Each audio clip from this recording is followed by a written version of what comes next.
The press criticizes me even more. Sometimes I don't understand why. Even Portuguese press that they criticize me a lot. I don't understand, but I still believe that the jealousy is part of that.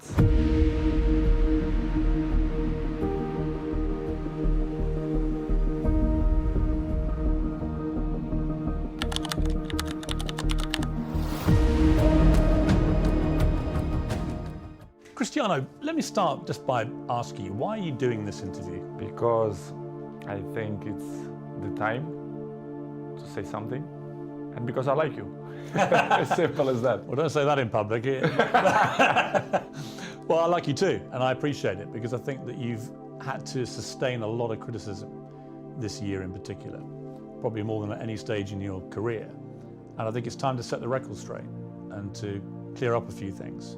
Not least, I suspect, for the fans of Manchester United. You must be wondering what the hell's been going on. As I say many times, the fans, they always say good about them. They are the most important things in the football. You play for them, they're always in my side. I feel that every time when I walk in the streets, the fans coming to me and they appreciate what I did, what I do for football. And for me, it's the most important in football. The fans, for me, is everything. I want to take you back to last year, last summer. You're at Juventus, and there's massive speculation about where you're going to go. And the big rumor is that you're going to go to Manchester City. So first of all, how close was that to happening? Well, honestly, it was close. It was close. It's something that they spoke a lot, and Guardiola say 2 weeks ago, I guess, that they try hard to have me. But as you know, as my history in Manchester United, your heart, your feeling, the history that you did before make the difference. And of course, as well, Sir Alex Ferguson. So I was surprised in the same way, because the heart speaking loud in that moment. You were a Manchester United legend. So when you say your heart led you, it's because of that, the history you had with the club and the relationship you maintained with Sir Alex, with the fans. I think it was the key. It was the difference in that moment. But I cannot be loyal if I would say that Manchester City wasn't close. But I think I did conscious decision. I don't regret in some point. And as you mentioned before, Sir Alex Ferguson was the key. Did you speak to him before you Yes, came I back? did. Yes, I did. I spoke with him, and What did he say to you to try and persuade you? he said to me that it's impossible for you to come to Manchester City. And I say, okay, boss. So I took the decisions, and I repeat I was with conscience that it was a good decision. You came back and it couldn't have started better. You played at Old Trafford. Yeah, you won 4-1 against Newcastle. You scored twice. Sir Alex was there, loving it, obviously, the return of the prodigal son. Your mother was there, the return of her own son. Your mother was crying, obviously. Obviously, yes. But what a comeback. How did that feel that day when you came off the pitch? Well, that feeling was amazing, but not only the day of the game. I felt before the week before that everything changed. The world speak about me, Cristiano, back home, back where they belong. So it was a special moment to be back to Manchester United, to perform for our fans, and of course to score 2 goals was the best welcome that I received in Old Trafford. It was a memorable day and unbelievable day too. But then you get hit by an awful episode in your life, probably the worst time of your life, where your partner, Georgina, she's pregnant with twins and is actually giving birth to these 2 babies, and your baby son doesn't survive. And I don't think I can imagine. I have 4 kids, you have a lot of children. You know, you can't imagine a worse thing to happen than to go a full term of a pregnancy, particularly for the poor mother in that case, but also for you. What was that like for you, that time in your life? It's probably the worst moment that I passed through my life since my father died. You know, when you have a kid, that you expect that everything will be normal, and you have that problem. It's hard, you know, as human being that I am. Me and Georgina, we had quite difficult moments because we don't understand why happened to us. Was difficult, to be honest. Was very, very difficult to understand what's going on in that period of our life. As you know, the football carry on. They are so fast, many competitions. The football don't stop. We have many competitions. And pass through in that moment was probably the most difficult moment that I had in my life. Me and my family, especially Gio, that was tough. She said she was giving an interview about the new series of her TV show. And she said in an interview, a big piece of my heart shattered. And I asked myself how I could carry on. I had the answer nearer than I thought. I looked into the eyes of my children, and there I saw the only way of doing it, being all together. Yeah, I saw too. Yeah, this is why what we did.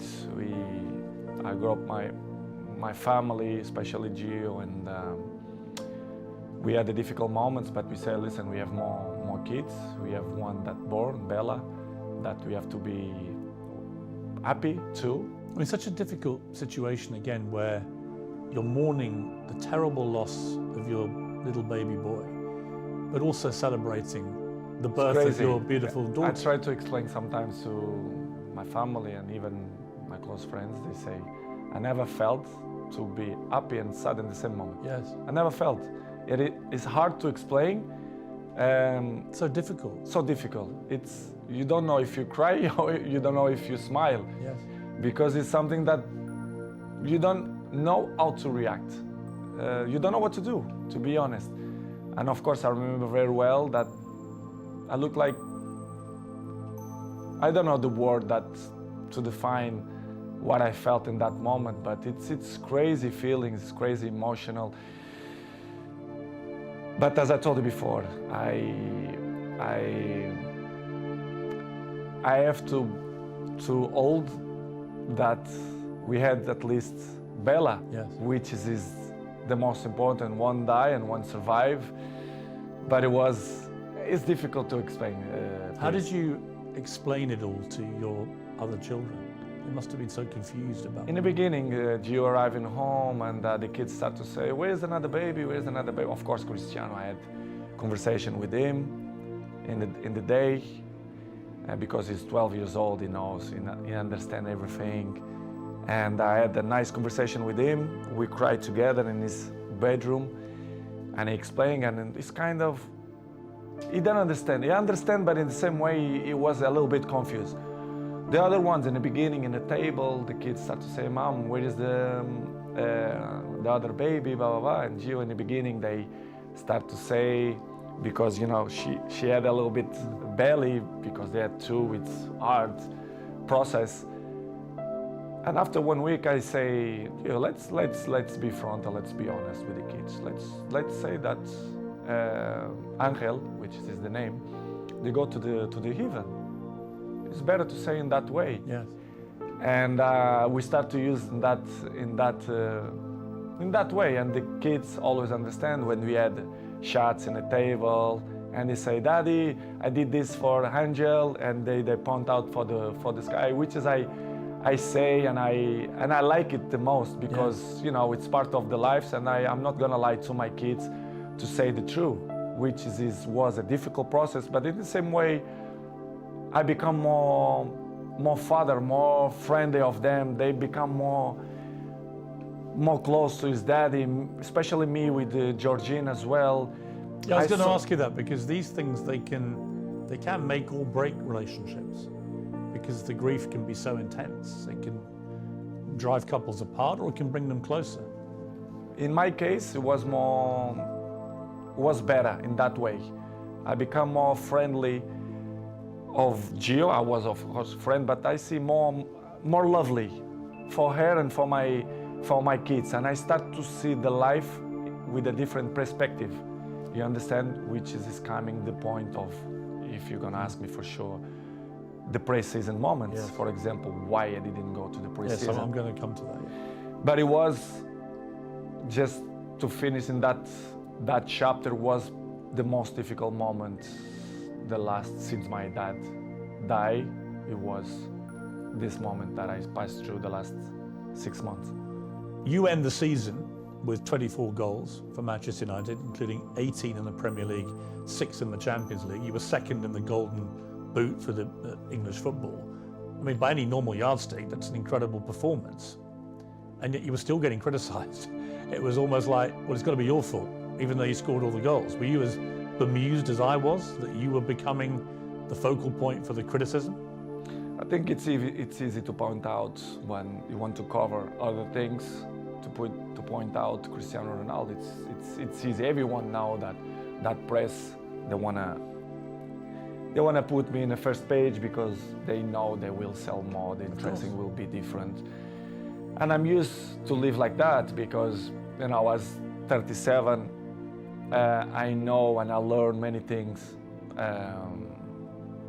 When you are in the down of the wave, when you are in the top of the wave, you don't realize and you don't see things that you don't see before, which is I appreciate, to have bad moments to see which people is in your side, who criticize you more, because they're looking for that.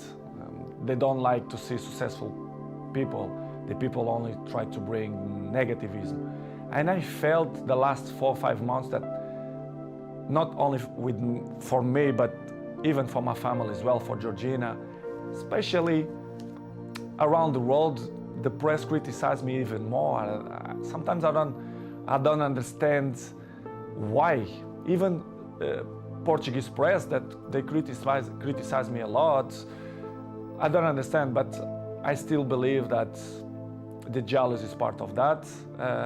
They want to cover many things that helps to shine other things. But listen, Piers, I know I'm 21 years in the top of the game, so I know how it takes. So for me, it's not a problem. It's hard when you are a little bit down to listen to this criticism. Do you read it all? Do you read newspapers? Do you read social media? A good thing that I have, I don't like to read because I know 90% of the times they lie. They are garbage. The press, they are garbage. Not all of them, but most of them. They don't say the truth. And they lie. They constant lie and they constant attack me and my family. They're always negativism against my family. Why I'm gonna read? Because I know they try to make me feel bad, me and my family, which is something hard to deal. But in the end of the day, I understand. But it's really, really hard. What would you like your legacy to be, Cristiano? I mean, well, let me ask you first. Do you have any plans to retire? I mean, how long do you think you can keep playing football? I want to play 2 years more. 2 years more? 2-3 years more maximum. I want to play when I finish with 40. I think we'll be... 40? 40. A good age. But I don't know. I don't know the future. Sometimes you plan one thing for your life, and as I told many times, the life is dynamic, and you never know what's going to happen. Tom Brady in America, the great NFL quarterback, retired. Then he has a conversation with you on the Old Trafford pitch, and whatever you said to him, I'm psychologist, so the next day he comes out of retirement. Psychologist, you see, I'm good psychologist. What did you say to No, him? I thought he took the decision a few weeks before. But it was good. What did you talk about, you two goats? To speak about in general, he's very, very smart guy. He knows a lot about football. We have a nice conversation. And you scored a hat-trick that day, didn't you? Yes, I did. He gave me good energy. When I have good energy. When you have another goat in the stadium, does that fire you up? Exactly. When you It's have a another goat thing, right? Yes. Energies. It's all about energy. When you have good energy around you, I can be interesting things. What about Jordan Peterson, who I know came to see you? Amazing man.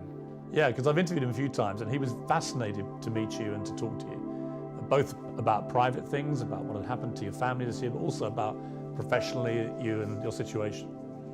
I'm a huge fan of him. I read his book, 12 Rules, and I felt that he's really, really interesting guy, and I love to meet smart people. When I spoke with him, it was to meet him as a fan, because I knew that he do speeches around Europe, especially in England, UK, and we have a nice chat. He coming to my house and we speak. He give me good advices, and fantastic man. And I learn a lot, some advices that he give me, not only for this moment. What was the best advice he gave you? We had a nice strategic conversation, not only for the moment of my life. I mean, not only for football, because my life is not resumed only for football. I'm a businessman. I have, and many important things on my life. And when you are surrounded with these people, with you as well, people that make your life more interesting, they reach something in your daily life, I appreciate, because it's that kind of people that thinking outside the box, which is I appreciate. And we had a nice conversation, strategic conversation, not only for the moment, but for the future as well. He gave him some points that I never expect, but the beginning was to meet him, a good person, an intelligent person, and was fantastic. And we keep in touch, I speak with him, it's good. You're going to do Cristiano Ronaldo's 12 rules to life? Why not? For the future. Maybe probably. 20, you got more rules. Exactly. For the future, probably. I wanna educate it, not only my family, but my fans. As you know, I have millions of fans. Yeah. Probably for the future, I want to do it some book, but not the type of book. I've got a good idea for you on that. I told you. It's a good one. But to help people how to maintain longevity. And also, I think in your case, how to survive life, right? There's a lot of people out there who are struggling to just deal with life. And the one thing you do better than anybody I've seen in sport is resilience, mental strength, right? That's what it's really about. I think it's the most important thing. And I can see me in the future. Of course, I want to improve my English.